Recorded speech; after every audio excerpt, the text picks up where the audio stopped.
ang nag-deliver papunta sa bahay nila Pangulong Bongbong Marcos at Speaker Martin Romualdez. Zaldico nilaglag si Romualdez at BBM kaugnay sa DPWH flood control corruption. Alam mo yung feeling na parang lahat tayo nililunod habang sila naglalaro sa budget?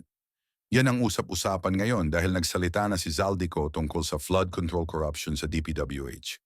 At hindi lang basta nagsalita, nilaglag pa niya sina Romualdez at BBM na sinasabing kasama raw sa 100 bilyong pisong budget insertion.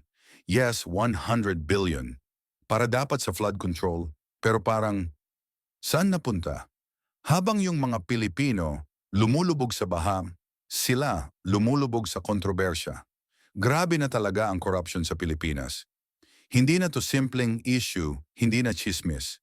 Ilang buwan ng mainit, pero hanggang ngayon, wala pa ring nakukulong. Ni isa. Parang pelikula na paulit-ulit, pero mas nakakatakot kasi totoong buhay ang nakataya infrastructure na hindi natatapos, flood control projects na hindi gumagana, at pondo na para bang nag-e-evaporate na lang. Kaya mapapaisip ka talaga. May pag-asa pa ba ang Pilipinas na makabawi? O tuluyan na lang tayong lulubog, hindi dahil sa ulan, pero dahil sa mga taong dapat nagpro-protect sa atin? Isipin mo yan, kasi habang tayo nag-aabang ng solusyon, may ilan dyan nag-aabang ng next budget.